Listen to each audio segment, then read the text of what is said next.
अस्सलाम वालेकुम एवरीवन, कैसे हैं सब। उम्मीद है कि सब ठीक ठाक होंगे, खैरियत से होंगे। अच्छा, जब कोई नया कनाडा पाकिस्तान से कहीं से मूव होता है तो सबसे पहले वो लोग ढूंढते हैं कि हलाल कौन कौन सी शॉप्स हैं जो हलाल हैं, जहाँ से वो हलाल ग्रोसरी वगैरह बाई कर सकते हैं। जैसे मीट, बीफ, चिकन ये हो गया। तो यहाँ पे बहुत से स्टोर हैं, छोटे स्टोर हैं, और हर कम्युनिटी का अपने अलग स्टोर है। और कम्युनिटी के लोग अपनी कम्युनिटी वाले स्टोर के पास जाना ही पसंद करते हैं, उनको वही अच्छा लगता है। और दूसरी चीज़ ये है कि यहाँ पे मैंने एक और चीज़ भी देखी है कि यहाँ पे हर एक का हलाल का जो है ना कॉन्सेप्ट, वो डिफरेंट है दूसरे से। पता नहीं, मुझे इसकी अभी तक समझ नहीं आई। लेकिन बहरहाल हर एक का हलाल का कॉन्सेप्ट दूसरे जो तबका या कम्युनिटी है उनसे थोड़ा सा डिफरेंट है।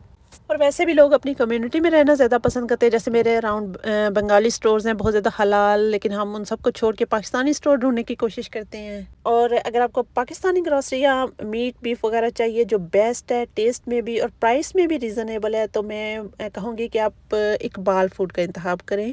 यहाँ से आपको एक अच्छी रीज़नेबल प्राइस पे जो है वो अच्छा मीट बीफ वगैरह सब कुछ मिलने वाला है। और रिसेंटली उन लोगों ने अपनी लोकेशन भी चेंज कर लिया। ओवरली से वो लोग ब्रिचमोंड पे शिफ्ट हो रहे हैं, ब्रिचमोंड एंड डैनफोर्थ।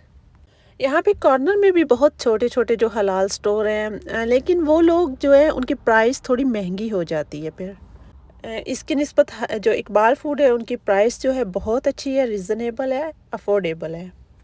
और जितने भी कॉर्नर स्टोर हैं वो खैर फ़ायदा उठाते हैं मौके से, तो उनके पास चीज़ भी वो वैरायटी भी नहीं है, और फिर चीज़ का जो प्राइस है वो भी आपको थोड़ा ज़्यादा ही मिलेगा। तो अगर आप कनाडा में न्यू आए हैं या टोरंटो में न्यू हैं तो आप इकबाल फूड को सर्च कर लें। वो सबसे बेहतरीन शॉप है, आपकी पूरी ग्रॉसरी जो है वो इजीली वहाँ से हो सकती है।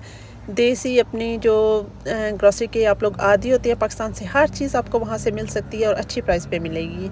बजाय इसके कि छोटे मोटे स्टोर आप सर्च करें, वहाँ जाएँ, वहाँ आपको चीज़ें थोड़ी महंगी मिलेंगी। ये थी मेरी आज की वीडियो, इसको लाइक कर दे, अपना बहुत ख्याल रखिएगा। मिलेंगे अगली वीडियो में, तब तक के लिए अल्लाह हाफिज़।